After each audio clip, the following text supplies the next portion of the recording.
नमस्कार, बहुत स्वागत है। मैं हूं आपके साथ अबू हुरैरा और आप देख रहे हैं JKLH प्राइम टाइम।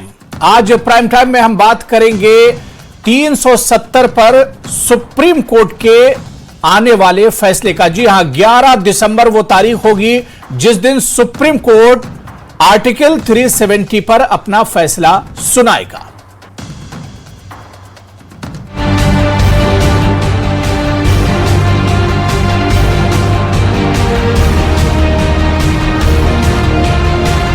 आर्ग्यू किया गया, पेश किया गया, तो हमें पूरी उम्मीद है इंसाफ हमें होगा। मुल्क के कॉन्स्टिट्यूशनल आर्डर का हुकूक वो बहाल हो।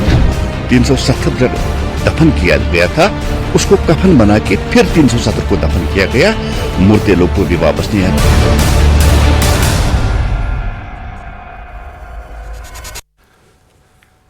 तो 11 दिसंबर वो तारीख होगी जिस दिन सुप्रीम कोर्ट यह तय कर देगा कि आर्टिकल 370 को हटाना खत्म करने का भारत सरकार का फैसला सही था या नहीं।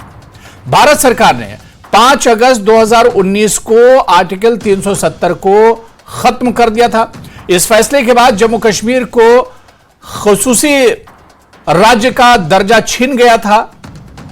कुल 26 वकीलों की दलीलें और संविधान के पन्नों की रोशनी में कोर्ट का यह परखना है कि सरकार ने जो फैसला तब किया था वो संविधान सम्मत था या नहीं।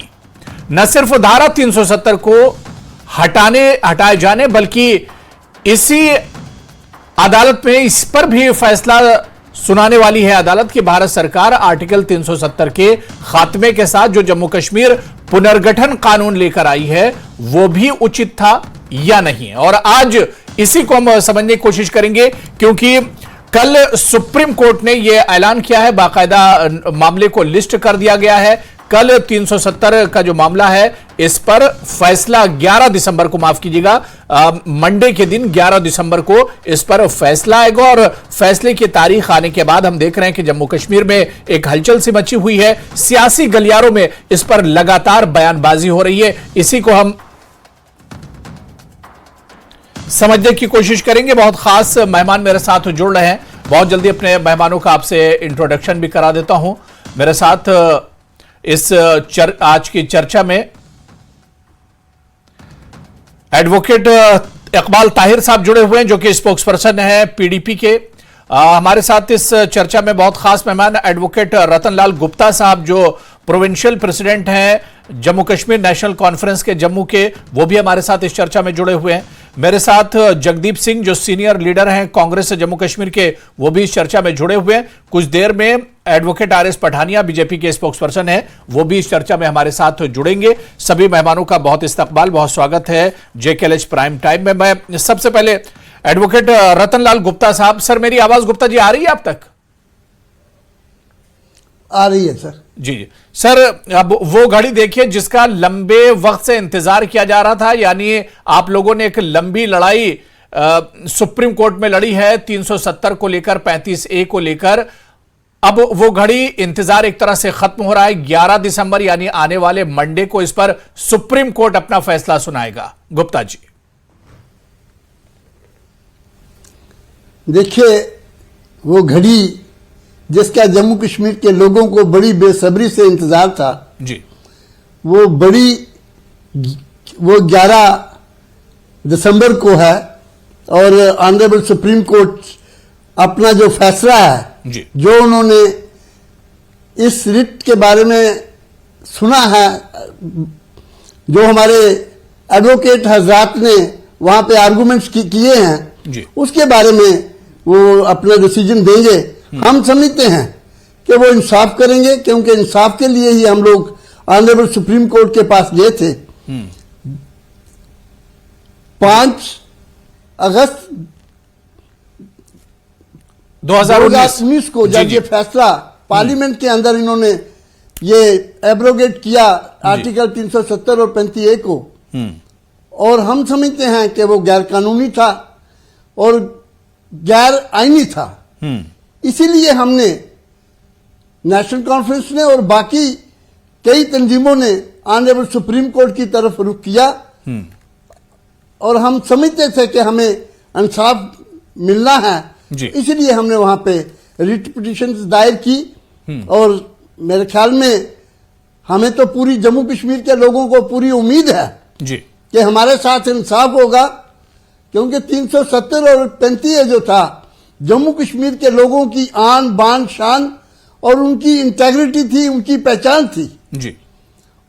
और इसीलिए मैं समझता हूं कि उस आन बान शान और हमारी पहचान जो हमसे छीनी गई गैर कानूनी तरीके से और गैर आईनी तरीके से, वो ऑनरेबल सुप्रीम कोर्ट हमें पूरा इंसाफ देगा और वो बहाल करेगा। बिल्कुल जाहिर सी बात है कि मैं 11 दिसंबर को क्या कुछ फैसला आएगा, इसका बेसब्री से एक तरह से इंतजार किया जा रहा है। मैं एडवोकेट इकबाल ताहिर साहब आपके पास आना चाहूंगा। इकबाल ताहिर साहब, बेसब्री से इंतजार हो रहा है क्योंकि एक लंबा वक्त गुजर गया है, 370 का पूरा मामला सुप्रीम कोर्ट में था। लेकिन इकबाल ताहिर साहब, इस ऐलान के बाद कि 11 दिसंबर को यह फैसला आएगा, हम देख रहे हैं कि सियासी पार्टियों के अपने अपने रद्द-ए-अमल हैं और पीडीपी की तरफ से तो बहुत चौंकाने वाला रद्द-ए-अमल आया। इल्तिजा मुफ्ती का जो बयान है, इस पर काफी बयानबाजी हो रही है। देखिए, जहां तक पीडीपी का ताल्लुक है जी, हम समझते हैं जी कि यहाँ पे सिर्फ 370 ही नहीं बल्कि जो मसले कश्मीर है उसको हल करने की जरूरत है। जी, जब तक जो कश्मीर का जो इशू है इसको रिजॉल्व नहीं किया जाएगा तब तक यहाँ पे परमानेंट पीस, परमानेंट प्रॉस्पेरिटी नहीं हो सकती है। आप कितनी भी डेवलपमेंट करें, जी, जब तक जो बेसिक पॉलिटिकल इशू है उसको रिजॉल्व नहीं किया जाएगा तब तक हल नहीं मिल पाएगा।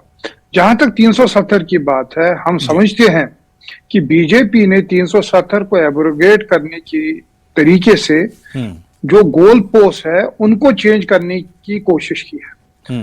आज आप देखिए, आज ये कोशिश कर रहे हैं कि यहाँ पे लोग 370 को भूल जाएं, पॉलिटिकल इशू को भूल जाएं। अब वो खाली जो इलेक्शंस हैं उनके बारे में बात करें। बीजेपी तो बहुत पहले से कह रही कि 370 तो अब तारीख की बात हो गई है। देखिए, एक पॉलिटिकल पार्टी अपने अगर मैनिफेस्टो में कोई बात डालती है और फिर उस चीज को अपनी पार्लियामेंट्री मेजॉरिटी को अब्यूज करके, उसको मिसयूज करके उस चीज को एब्रोगेट करती है, तो वो इस चीज पर रिलाई नहीं कर सकते कि हम तो बहुत सालों से कह रहे थे। मसला ये है कि उनको समझना है जो 370 है ये ना हमें पाकिस्तान ने दिया है ना हमें यूनाइटेड नेशन ने दिया है, बल्कि ये हमारे मुल्क के कॉन्स्टिट्यूशन का एक इम्पॉर्टेंट प्रोविजन था, परमानेंट प्रोविजन था। और ये भी हमको एक्सेप्ट करना है कि दो सॉवरेन मुल्कों के बीच में ये एक एग्रीमेंट हुआ था। एक तरफ से उस वक्त की कश्मीर की लीडरशिप थी, महाराजा थे। दूसरी तरफ जो भारत की उस वक्त की लीडरशिप थी, गवर्नमेंट ऑफ इंडिया थी, उनके बीच में ये इलाक हुआ था। तो ये कहना कि हाँ जी हमारे मैनिफेस्टो में हमने पहले से ये बात कही है, कल कोई भी पॉलिटिकल पार्टी खैर अब तो 11 दिसंबर को देखिए सुप्रीम कोर्ट में पीडीपी आपने भी लंबी लड़ाई सुप्रीम कोर्ट में लड़ी है। अब 11 दिसंबर को क्या कुछ फैसला आता है ये देखना बहुत अहम होगा। बिल्कुल कि हमने जी उसको एब्रोगेट कर दिया, जी, वो जी, कोई जस्टिफिकेशन नहीं होगा। नहीं, मैं ये कह रहा हूं कि अब तो मामला देखिए सुप्रीम कोर्ट में जो सुनवाई होनी थी, सुप्रीम कोर्ट ने बहुत गौर व फिक्र इस पर किया है और एक लंबी बहस इस पर चली है। अब क्या कुछ फैसला होगा ये देखना बहुत अहम होगा। मेरे साथ एक और खास मेहमान इस चर्चा में एडवोकेट आर.एस. पठानिया साहब भी, जो स्पोक्स पर्सन है बीजेपी के, वो भी चर्चा में जुड़ चुके हैं। आर.एस. पठानिया जी, आपका भी बहुत स्वागत है जेकेएल प्राइम टाइम में। मैं जगदीप सिंह जी आपके पास आना चाहूंगा। जगदीप जी, किस तरह से देखते हैं लगातार 11 एक लंबी लड़ाई इसके लिए लड़ी गई जम्मू कश्मीर में 370 को लेकर, और उसके बाद जो एक लंबा इंतजार था वो इंतजार खत्म हो रहा है। बस 2-3 दिन में आने वाले मंडे को यानी 11 दिसंबर को ये फैसला सुनाया जाएगा। अबू जी, आपका आभार। इस समुचे मामले पे जब हम बात करते हैं तो दो बड़े अहम तरीन पहलू है जी, जिन पर मैं बात करना चाहूंगा। सबसे पहली बात तो आर्टिकल 3 को अगर हम सामने रखें तो एक बात बड़ी साफ है कि ये प्रावधान देता है, ये वो पावर्स देता है पार्लियामेंट को, लेकिन अगर कहीं पर कोई पुनर्गठन होना है तो उसमें विधानसभा या विधान परिषद को विश्वास में लेने की बात भी ये आर्टिकल करता है। लेकिन जिस तरीके से ये धारा 370 की टूटन को अंजाम दिया भारतीय जनता पार्टी ने, उस वक्त ना तो यहां पर विधानसभा थी ना ही विधान परिषद थी। तो एक तरह से जैसे अभी संभागीय प्रधान जो नेशनल कॉन्फ्रेंस के हैं गुप्ता जी ने भी कहा कि ये असंवैधानिक था, हम ऐसा मानते हैं। दूसरी सबसे अहम तरीन बात मैं जो आपको यहां पे बताना चाहूंगा जनाब, कि भारतीय जनता पार्टी को यह भी जवाब देना पड़ेगा प्रत्युत्तर में कि आखिर धारा 370 की टूटन के बाद हमें हासिल क्या हो। आज अगर आप जम्मू कश्मीर की परिस्थितियां देखें, ये ठीक है कि जो वेस्ट पाकिस्तानी रिफ्यूजी थे उनको उनका लोकतांत्रिक अख्तियार मिल गया, फिर चाहे वो गोरखा समाज था, वाल्मीकि समाज था, ये बात समझ में आती है और इसकी खिलाफत कभी कांग्रेस ने की भी नहीं। लेकिन सवाल ये है कि आज जिस तरीके की परिस्थितियां बनी हुई हैं, आप देखिए जम्मू कश्मीर के अंदर चाहे मामला माइनिंग का हो, नौकरियों का हो, ये ठीक है हम एक देश के लोग हैं, प्रवासी भारतीयों को भी यहां पर उनका वेलकम है, लेकिन यहां के अपने लोगों की हालत इतनी खस्ता हो गई और भारतीय जनता पार्टी ने लोगों को बरगलाया थाली बजाओ ताली बजाओ के नाम पर। लेकिन हकीकतन अब जम्मू कश्मीर के लोगों को यह समझ में आ चुका है कि इस टूटन के बाद उन्होंने क्या किया। और इसके साथ साथ मैं एक और चीज अबू जी बोल दूं कि कांग्रेस देश की सर्वोच्च न्यायालय व्यवस्था में यकीन रखती है और इस फैसले का हमें बेसब्री से इंतजार है। ठीक है, मैं बीजेपी से क्योंकि अकेले हैं आरएस पठानिया जी यहां पर। आरएस पठानिया जी देखिए, यहां पर रतनलाल गुप्ता साहब भी हमारे साथ जुड़े हैं। उन्होंने भी कहा कि एक लंबे वक्त से हम लोग इंतजार कर रहे थे और फैसला जम्मू कश्मीर के हक में होगा, जम्मू कश्मीर के अवाम के हक में होगा। और इसी तरह से जगदीप जी और एडवोकेट इकबाल ताहिर साहब ने भी अपनी बात रखी। लेकिन आरएस पठानिया जी, जिस तरह से जो बयान इल्तिजा मुफ्ती का आया, उन्होंने कहा है, बल्कि यूं कहा जाए कि सुप्रीम कोर्ट का फैसला आने से पहले ही एक तरह से इल्तिजा मुफ्ती ने फैसला सुना दिया कि क्या कुछ फैसला होगा। जी अबू जी, आप सबको नमस्कार, जितने भी व्यूज डायरेक्टली देख रहे हैं इस शो को। धारा 370 अब एक इतिहास है, इट इज हिस्ट्री नाउ। इतना बड़ा देश और अभी तो फैसला आया नहीं है, अभी तो फैसला आया नहीं है, आप कैसे कह सकते हैं? जी I am coming to tell, मैं उसी पे आ रहा हूं जी। इतने बड़ी देश की पार्लियामेंट ने इन ऑल विजडम डिसाइड किया है that this article which is a block जो काला धब्बा है, इट शुड गो। अब जहां तक सुप्रीम कोर्ट की बात है, वी आर फुली होपफुल। फैसला जैसे रतनलाल जी ने कहा, बिल्कुल ठीक कहा, फैसला जम्मू कश्मीर लोगों के हित में होगा, जम्मू कश्मीर ग्रेटर इंटरेस्ट में होगा और भारत के ग्रेटर इंटरेस्ट में होगा। इसमें कोई छुपाने वाली बात नहीं। इसलिए डायरेक्टली अगर इस विषय पे अगर जाएं, मैं ये बात तो देखिए आरएस पठानिया जी, ये बात तो बीजेपी और आप लोग उस वक्त भी कहते थे जब 5 अगस्त 2019 के बाद खत्म किया गया था 370 को। उसके बाद आप लोग कहते थे कि तारीख का हिस्सा हो गया 370, लेकिन पूरा मामला सुप्रीम कोर्ट में गया और फिर से जिंदा हो गया ये पूरा मामला। अब 11 दिसंबर का तो इंतजार कीजिए कम से कम। मैं देखें अबू जी, मैं सुप्रीम कोर्ट के फैसले को प्रीएम्प्टिव, ये जिसे कहते हैं, को पहले इसको घोषित करने की कोशिश नहीं कर रहा था। मैं आपको बोल रहा हूं कि 370 was a very very bad experience. This was a miss adventure. ये मिस एडवेंचर था उस वक्त की सरकार, उस वक्त के नेता और गृह मंत्री जी के बयान को अगर रेफर करें, ये बहुत बड़ा एक नेहरूवियन ब्लंडर था। धारा 370 का सीधा सीधा आप जिसे कहते हैं परसेप्शन में सीधा अंडरस्टैंडिंग अगर उसकी, एक देश में 2 निशान 2 प्रधान कैसे हो सकते हैं? एक देश में 2 कॉन्स्टिट्यूशन कैसे लग सकते हैं? खैर उस वक्त नेहरू ने कन्विंस कहा, पूरे देश ने दिया, मैं नहीं बोलूंगा किसी एक पॉलिटिकल जमात ने दिया, एक कंसेंसस बना दिया, लेकिन ये एक्सपेरिमेंट फेल हो गया। 1953 में शेख अब्दुल्ला को अरेस्ट करना पड़ा, उनकी सरकार गिरानी पड़ी।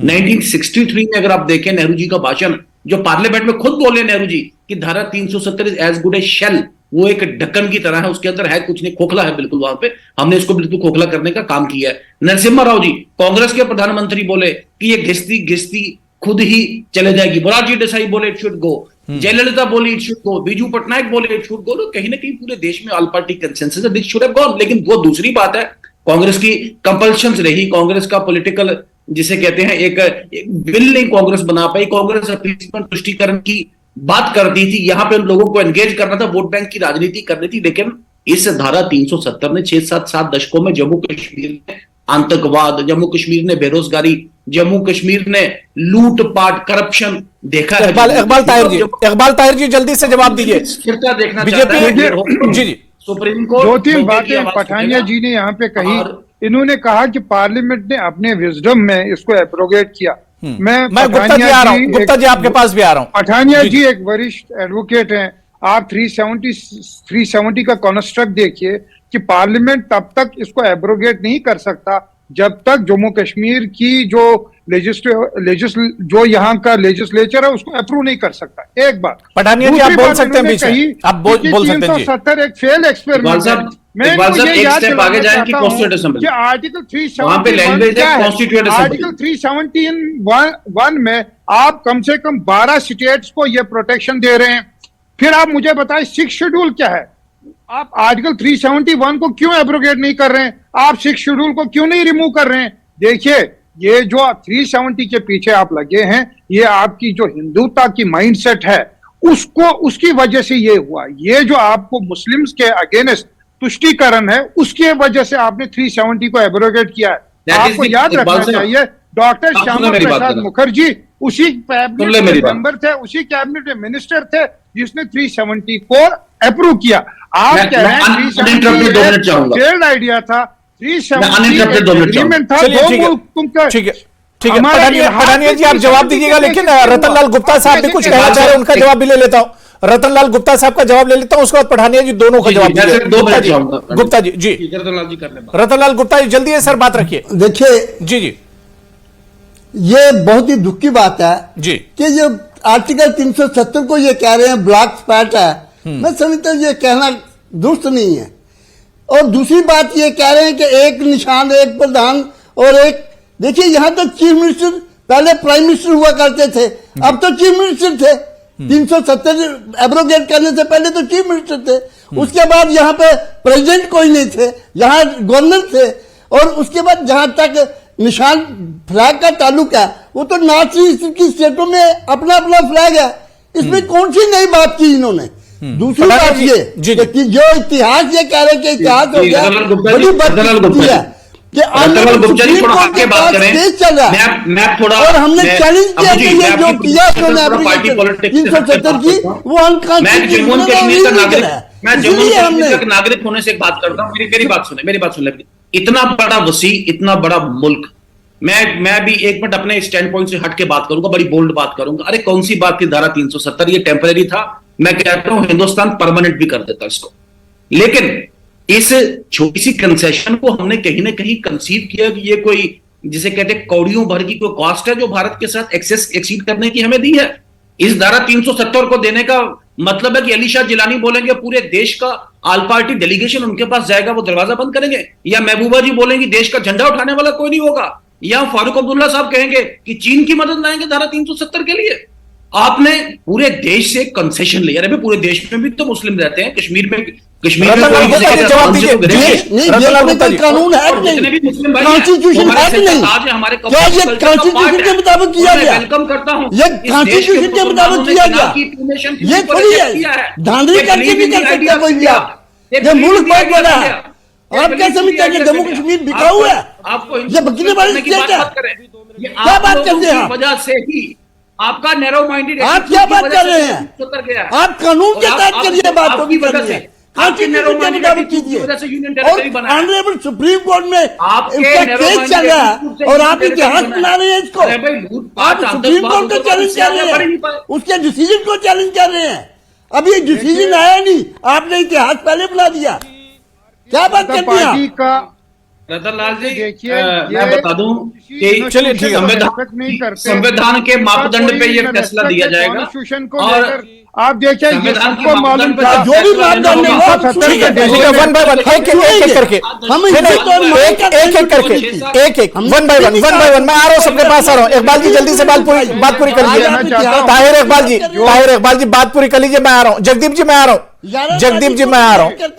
जो भारतीय जनता पार्टी है, नए किसी इंस्टीट्यूशन को रेस्पेक्ट करते हैं और नए कॉन्स्टिट्यूशन को रेस्पेक्ट करते हैं। इनको मालूम था कि दिसंबर में ये जो 370 की जो जजमेंट है इस पे डिसीजन आना है, तो उसके बावजूद भी इन्होंने कल ही पार्लियामेंट में J&K रिजर्वेशन एक्ट पास किया और यही तो रोना रो रहे हैं कि भारत के संविधान की भी नहीं रिस्पेक्ट करना करें। चाहिए। आप कह रहे हैं आप हमारा अपना संविधान, हम अपना संविधान बनाएंगे। देखिए, हमने यही तो लड़ाई है। 370 की पिटीशन में JNK भारतीय रिऑर्गेनाइजेशन संविधान को एक्ट मानते को भी नहीं थे। चैलेंज किया है, और जो भी डिसीजन आपने उसके बाद लिए हैं उनको भी चैलेंज किया। अगर सुप्रीम कोर्ट इस एब्रोगेशन को इलीगल करार देता है, अगर सुप्रीम कोर्ट रिऑर्गेनाइजेशन एक्ट को इलीगल करार कर देता है, तो आपके सारे डिसीजन इलीगल माने जाएंगे। ताहिर साहब, आप भारतीय संविधान की बात कर रहे हैं। अरे भाई, 3 पीढ़ियां लग गई, 70 वर्ष हो गए लड़ते हुए कि भारत का संविधान ही जम्मू कश्मीर में लगेगा। आप संविधान की बात करें, हम संविधान की बात नहीं करें। इसी संविधान की तो लड़ाई की भारतीय जनता पार्टी ने जनसंघ ने, और महाराजा हरि सिंह ने भी उस वक्त चेताया कि हिंदुस्तान का ion directly Jammu and Kashmir में लगना चाहिए। अरे आप तो सेपरेट कॉन्स्टिट्यूशन की जो बात कर रहे हैं, और अब हम पे आप हमें क्या बात है, आप सेपरेट कॉन्स्टिट्यूशन की बात भी करते हैं और आप पे आरोप भी लगाएंगे हमें कोई कि हम कॉन्फ्लिक्ट भारतीय नहीं दिखता संविधान है, नहीं मानते। हमें कोई आप ये कॉन्फ्लिक्ट पाठ नहीं हमें दिखता। बनाएंगे क्या? दो आपने सात कॉन्स्टिट्यूशन दशकों में किया कोई कि कॉन्फ्लिक्ट नहीं था, अभी एक ट्यूशन दोनों हमें दे, कॉन्स्टिट्यूशन सिंफनी में काम कर भारतीय रहे थे, संविधान की ट्यूशन दोनों आपको नहीं, हमें कॉन्स्टिट्यूशन क्या? मिलके काम कर रहे थे। 370 एक ब्रिज था, 2 My dear constitution sir, very simple. तब तक कोई इश्यू नहीं आया। उनको जवाब दिया। उसका क्या हुआ? नहीं, जम्मू कश्मीर के कॉन्स्टिट्यूशन को ठीक है, मैं आ रहा हूँ गुप्ता जी, मैं आ रहा हूँ गुप्ता जी थोड़ा सुनिए, मैं आ रहा हूँ। जगदीप जी बहुत देर से वेट कर रहे हैं, जगदीप जी वेट कर रहे हैं। ठीक है, नागालैंड के ठीक है, बात हो गई। इकबाल ताहिर जी मैंने समय दे दिया है, इकबाल ताहिर जी मैंने समय दे दिया है। जगदीप जी आप अपनी बात रखिए।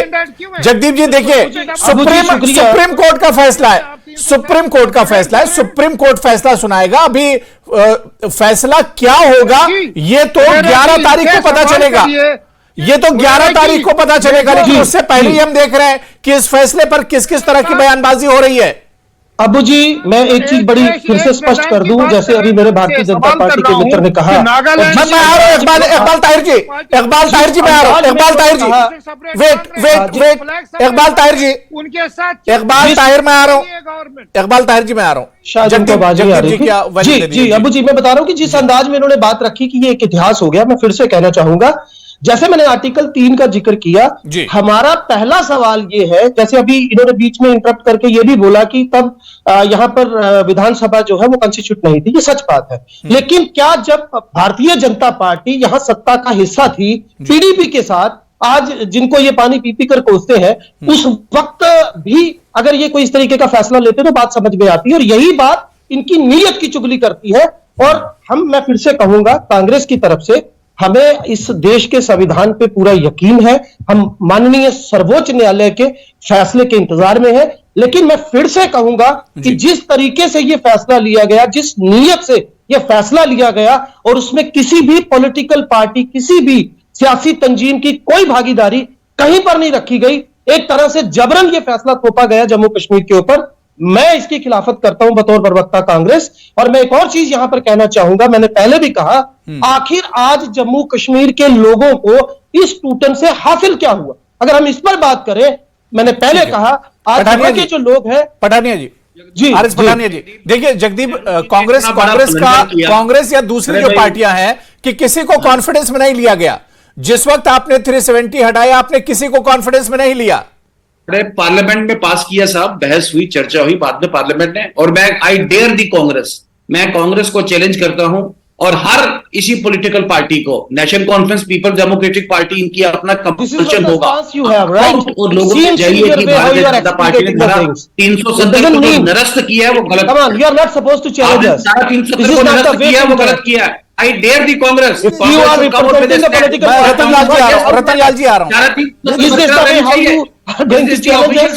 Congress not at all. अरे भाई, नेहरू जी ने इतना बड़ा ब्लंडर करके पूरा देश के, पूरे साउथ एशिया की पीस को खतरे में डाल दिया, और एक पार्ट जम्मू एंड कश्मीर का पाकिस्तान के कंट्रोल में, एक पार्ट जम्मू एंड कश्मीर का चाइना के कंट्रोल में, और जम्मू एंड कश्मीर जो हमारे पास है, अपने देश में जाने के लिए लोगों को परमिट लगेगा। क्या बात है, अपने देश के एक छोटे से प्रदेश पे जाने के लिए परमिट लेके आपको आना पड़ेगा। आप जमीन नहीं खरीद सकते। आप जम्मू कश्मीर का आदमी कर्नाटक बेंगलोर में जमीन खरीदे, नौकरी करे, लेकिन कर्नाटक केरल वाला ना जम्मू एंड कश्मीर में नौकरी करेगा, ना जम्मू एंड कश्मीर में यहां पे जमीन खरीद सकता। अरे भाई, कहां दुनिया कहां बैठी है भाई साहब? भारत का रहने वाला आदमी आज भारतीय मूल का आदमी इंग्लैंड का प्रधानमंत्री है, दूसरा भारतीय मूल का आदमी यूएस का रतनलाल गुप्ता जी कुछ कहना चाह रहे हैं। रतनलाल गुप्ता जी जी को ले जाना चाहते हैं। बड़ी बदकिस्मती की बात है, बड़ी बदकिस्मती की बात है कि इनकी सरकार ने हिमाचल में क्या ये जमीन खरीद सकते हैं? मुझे ये पठानिया साहब एक बात बता दीजिए, ये हिमाचल में क्या 5 बल्ले जमीन अपने मकान के लिए खरीद सकते हैं? रतन जी नहीं खरीद सकते। जम्मू कश्मीर में तो मेरा कहने का मकसद है, जो ये बात कर रहे हैं कि हम देखिए जम्मू एंड कश्मीर का डोमिसाइल, देखिए सर एक बड़ी साफ बात है, हिमाचल ने भी डोमिसाइल के लिए देखिए हम एक बड़ी एक साफ सुथरी बात कर रहे हैं। देखिए डोमिसाइल हो या कोई, देखिए पार्लियामेंट के अंदर 370 और 35A को इन्होंने हटाया। हम समझते हैं कि वो इलीगल था, अनकॉन्स्टिट्यूशनल था, इसलिए हम ऑनरेबल सुप्रीम कोर्ट के पास गए और हम वेट कर रहे हैं, हम रिस्पेक्ट करते हैं जुडिशरी की। जो सुप्रीम कोर्ट डिसीजन देगा उसमें आगे सोच विचार होगा। आपने तो पहले ही लिख दिया कि ये इतिहास बन गया। यस जी जी जी इकबाल ताहिर साहब, इकबाल ताहिर आप कुछ कहना चाह रहे हैं? लास्ट कमेंट इकबाल ताहिर जी, लास्ट कमेंट में आरएस पठानी जी आ रहा हूं। Iqbal Tahir last comment. Supreme court में तो भरोसा कीजिए आप। 35A भी पूरा जुड़ा हुआ है, बिल्कुल, और 35A का ओरिजिन महाराजा के टाइम पे जो स्टेट सब्जेक्ट लॉ था वही उसका ओरिजिन है। क्या पठानिया जी ये कहना चाहते हैं कि जो महाराजा ने उस वक्त जो कानून बनाया वो गलत था, वो जम्मू कश्मीर के लोगों के इंटरेस्ट के बरखलाफ? जी लास्ट कमेंट जल्दी से इस पर कमेंट दीजिए, जवाब दीजिए जल्दी से। जी मैं इसी पे आई विल क्लियर दिले। फर्स्ट ऑफ ऑल जो महाराजा का स्टेट सब्जेक्ट लॉ था दैट वाज फ्लेक्सिबल, वो इतना रिजिड नहीं था जो इन्होंने बनाया। आपने कहा जम्मू कश्मीर की बेटी बाहर जाएगी उसको नहीं देंगे, जो रेफ्यूजीज यहाँ पे उनको नहीं देंगे, जो वाल्मीकि गोरखा से उनको नहीं, that was not rigid law. और दूसरा, महाराजा हरि सिंह ने भारतीय जनसंघ से पहले बोला कि ये अरेंजमेंट सेपरेट स्टेट का, सेपरेट कॉन्स्टिट्यूशन, सेपरेट फ्लैग, ये गलत है, मैं अपना एक्सेशन रिवोक कर दूंगा। आप महाराजा को इन्वोक मत करें, आप कत्ल भी करेंगे और दूसरी तरफ भी जिसे कहते हैं मुलजम भी और मुखबिर भी और खुद ही मुंसिफ भी बन जाएंगे। That's not the case. कम से कम समझ लें, फैक्ट्स को प्रॉपर पर्सपेक्टिव में देखें। एक बहुत बड़ा डिसएडवेंचर था कांग्रेस। ठीक है, देखिए 11 दिसंबर का हमें इंतजार करना होगा। 11 तारीख, क्योंकि अभी तक हम लोग इंतजार करते चले आए हैं। 11 दिसंबर अब करीब है। आने वाले 11 दिसंबर को यानी मंडे को सुप्रीम कोर्ट अपना सुप्रीम फैसला सुनाएगा और यह फैसला किसके हक में होता है यह देखना बहुत अहम होगा। जाहिर सी बात है कि यह फैसला जम्मू कश्मीर और जम्मू कश्मीर के अवाम के लिए, जम्मू कश्मीर की सियासी पार्टियों के लिए, सभी के लिए बहुत अहम होगा। बहुत बहुत शुक्रिया हमारे साथ जुड़ने के लिए आरएस पठानिया जी, एडवोकेट इकबाल ताहिर जी, एडवोकेट रतनलाल गुप्ता साहब और जगदीप सिंह जी, सभी का बहुत बहुत शुक्रिया। तो जेकेएल प्राइम टाइम में आज फिलहाल इतना ही। कल फिर किसी बड़े इशू के साथ हाजिर होंगे। नमस्कार।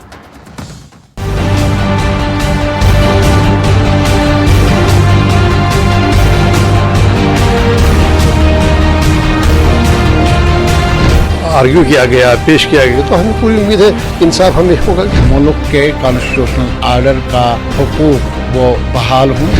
370 जब दफन किया गया था उसको कफन बना के फिर 370 को दफन किया गया। मुर्दे लोग को भी वापस नहीं आए।